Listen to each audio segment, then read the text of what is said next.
канча проценти жок акча кирет. Муну менен силер өнүп турасыңар, экономиканы көтөрөсүңөр деп. Анан бизде эмне? Бизде Отунбаева учурунда Финка пайда болду. Туурабы? Акаевдин убагында колтогон дагы бир 20 банк пайда болду. Бакиевдин убагында 35 банк пайда болду. Азыркы учурда биздин Кыргызстан населениясына караганда банктар көп. Они занимаются только расточительством, если честно сказать. Мен эсептеп чыкканда биз даже доказательства бар. 47%га чейин алып койткан да. 23%. Бул эмне деген? Бул обдирательство. Мен 1 миллион 700 аламбы? 1 миллион 700 жылга. А 1,5 жылда эле переплатыма карабай менен 10 миллионду алып койбоду. Вот видите? 10 миллион үйүмдө жок. Это уже расточительство, это уже обдирательство. Эгерде, мисалы үчүн, силерди жарандар катары мамлекет бийлиги коргоп алыш керек. А банктарга кордотуп аткандан кийин это уже не знаю что. Это просто, наверное, жанагы ошол ким ушуга жоопкерчилиги бар, ошону жоопко тартыш керек.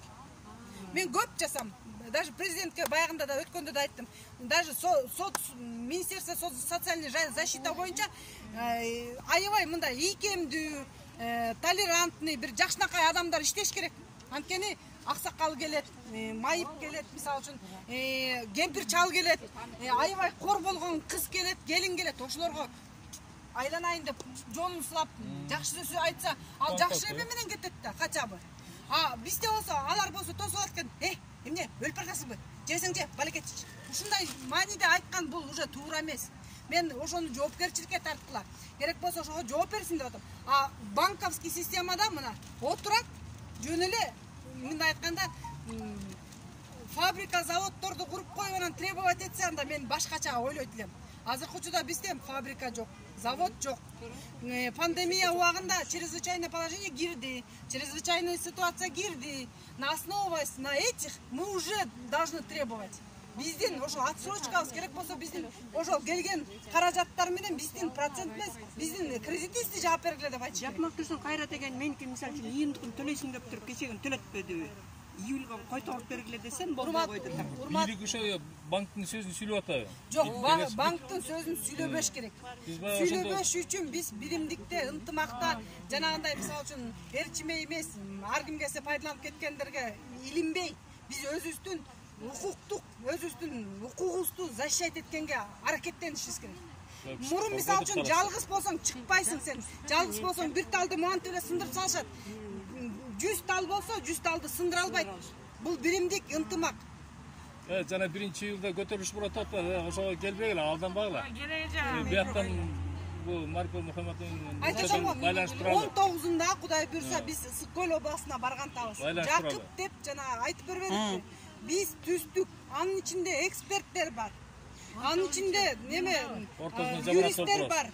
Анын ичинде коомдук ишмерлер бар. Мурунку бийликте иштеген, бирок деген тилекке каршы сен аябай таза акыйкат иштейт экенсиң деп көтүнөр тебиген чиновниктердин да бар. Ошолордун бардыгы биз алардан просто тажрыйба сурап атабыз. Силер азыркы учурда жаңы эреже менен иш алып барбасак, азыр башкача болуп кетет. Мисалы үчүн тиги Жириновский бизди пример катары келтирип атат. Мен 40 кыргыз тап келсем, могу жерден разгон кылат депчи. Ал биз үчүн уят болуш керек. Биздин ички маселебизди эч ким билбеш керек.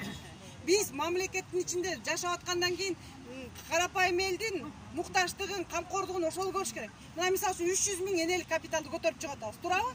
300 миң энелик капитал эмне үчүн керек? Турак жай муктаждыкты канааттандырылсын деп туруп 2014-жылы 40 адамды кабыл алышкан. Постановление есть. Айыл өкмөттөргө эмес, акимдерге задание берилген. Ар бир адамды үй менен канааттандырасаң, турак жай муктаждык болбош керек деген.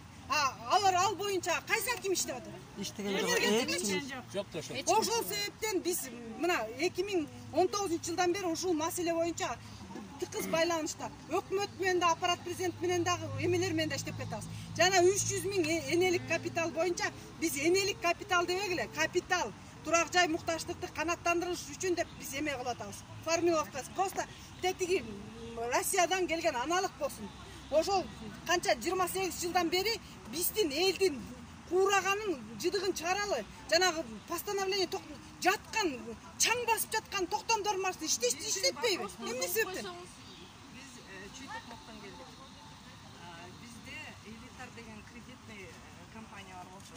кредит алабыз деп. Кредит алганбыз, бирок ал бизде АБНге коюп коюптур да. Үйлөрдүн башын бириктирип туруп. Биз барбаган жердин баарына бардык. Финполиция, прокуратура, Чүй область, Ички иштер министрлиги ошондон Статус ким? Гүлбарчын Султан. Гульбарчинаев, давайте сделаем так. Вы вот это, во сколько там сообществе людей? Төртү азыр мен немесин Жок, мен уже түшүндүм. Мен түшүндүм. Түшүндүм. Суроом эле Муреке. Биз сиздерге кайрылганыбыздын себеби WhatsApp'тан бир киши чыккан. Биз немеден Түркиядан, Арабиядан бир бай бизге как фонд ачып берген атат. Үйүн алдырып аткан адамдардын Туура эмес информация айтып беребиз деп. Биз ошон үчүн гана келдик. Атак соттон пайда жок экен, сотту тиги адам сатып алат экен. Жок, ошо силерде пайда жок экен, бар. Эме мындай кылалы, Гульбарчинаев, давайте эме не будем думать об этом. 4 кишиси. Ошол 4 киши жок. Мен просто пример келтирдим. Вы как лидер будете выступать? Вот эти все документы полностью компоновать этип бизге, как представитель катары, ошону даярдаңыз. Хорошо. Мен сизге ошондой задание берем. Эмеге Салтанат Айткуловнага WhatsApp номериңизди бериңиз, кошулуп коюңуз. Ал маселе чечилбеген маселе жок. Чечилет баары. Просто банк азыр бизди үйдөн аны түшүнүп атам. Ал бүт бардык Кыргызстан боюнча азыр ушундай маселе. Ушундай маселе. Электрогойдо барсызбы группада? Просто мындай эметелчи, мен жана 500 миң Гүлбарчын сиз менен сүйлөштүм окшойт да? Мен Розамын. Негизгиси эме депутаттар мыйзам көтөрүп чыгыш керек. Азыркы учурда бизден балыкчы шаарында Чынар айым төрайым болуп иштеп атат азыр. Ошол кыз аябай жакшы иштерди алып барат. Максат Сабиров деген депутатыбыз бар экен. Ошол Максат Сабировго кайрылды кадимкидей эле. Кат жазып туруп эле. Ушул боюнча көтөрүп бербейсизби? Сиз эметип бербейсизби десе, мен проекттин баарысын акчасын каражатын чыгарайын, эл үчүн иштеп берейин, 300 миң эле капиталды көтөрөйүн депти. Биз өткөндө жогорку кеңештин немесин аппараты менен Жогорку кеңештин неме спикери менен жолукмакпыз, бирок тилекке каршы пандемияга жараша эме болбой калыптыр дагы. Биз жолуктук, ошондо электрондук почтасын да берди. Биз эме Дастан Артизбекович керек болсо демилгечи болуп ошол группага кирет деди. Депутаттардын ичинен. Мисалы үчүн бул бир эле странасы отпай. Анан 810 сомду ала албагандар толтура. 5000 сом негизгиси пособие болуш керек. Эмне себептен? 5000 сомду 3 жашка чыккыча бериш керек. Эне бала укугу деп коет. Могу жерден жылыга 8 мартта тажадык уже.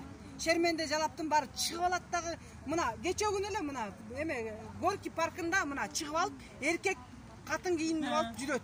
Бул эмне деген маскара болсун? Алар деген көпчүлүктүн эмесин оюн эске албайбы? Эгерде көпчүлүктүн оюн эске албай, аз эле адам, 5-6 адам өзүнүн кызыкчылыгында бул адамдарды наплевательский отношение кылып эме кылса, уже укуктар бузулат. Бул экстремизм деп эсептелет.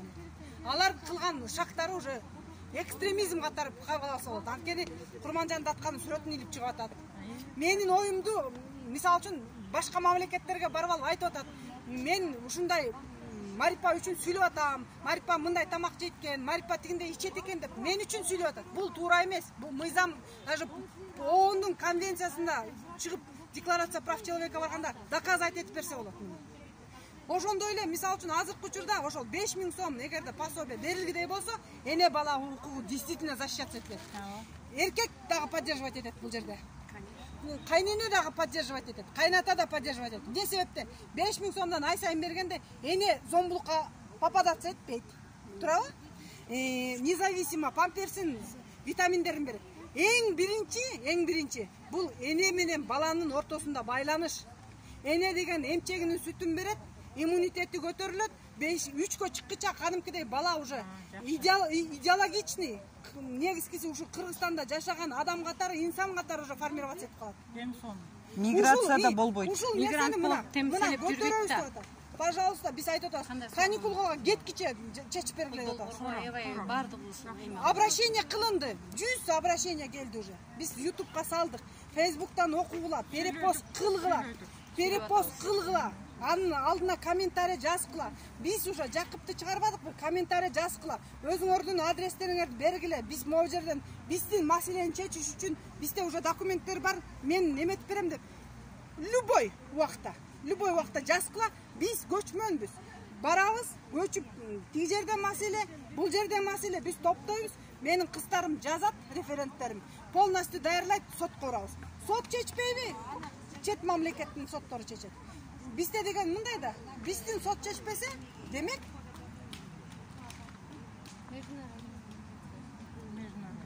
международный сот чечет.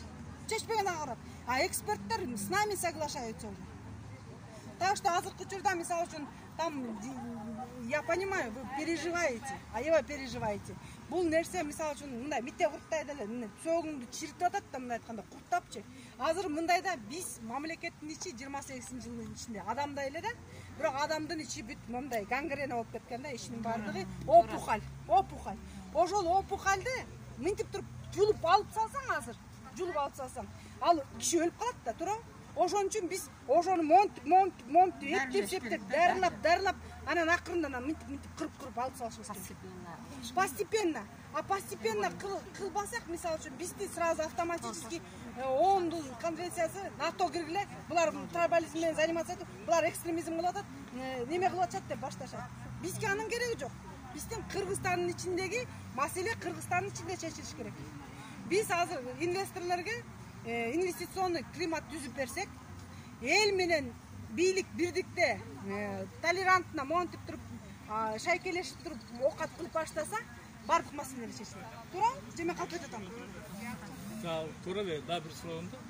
Муну элдин келген көйгөй эле кредит болуп атат. Кредит кайсы тараптан чечилет да бизге? Же төлөп кутулабызбы акырындык менен токтотуп, же бияктан жана өзүңөр айтып аткандай жардам келеби чет мамлекеттен менен андай? Төлөбөйсүң. Анын юридикалык өзүнүн жообу бар ошо. Жооп болгончо биздер мындан жанагындай баланска алып, анан кийин кайра население кылып атпайбы? Сиздикин айтып атпайбы, материал даярдап атпайсың. Сиздикин рассматривать этебиз уже. Сиздикин уже сотко берип, сиздики же бар же жок кылабыз. Меники сотто уже кайра бийлер таркалып кеткен. Неме, жаңы кодекс боюнча, жаңычылган жагдайлар боюнча бар. Биз ходатайство кылабыз. Сиз деген убагында без адвоката, например, действовали, правильно? Адвокат жалдагам. Жок, адвокатты жалдырсаңыз деле, адвокат деген следовательге кол коюп бериш үчүн сиздин немеңизди Финполицияны банкка коюп бергем да. Финполицияга эле айланып келип сиз айтып атпайсызбы, акыйкат чечилген жок деп атасыз. Тиги банктын юристи кайра айтып атпайбы, Финполициянын колунан бокта келбек. Мен сизге айтып атпаймынбы, бүт эме чечилбеген маселе жок, баары чечилет. Азыркы учурда айтып атпаймынбы, мына юридикалык оценканы эксперттер берет эмеспи? Биз эксперттерди вам представим. И все. Эже ошо. Карышка батып калган. Ага да меники да ошондой болуп атат да, эже.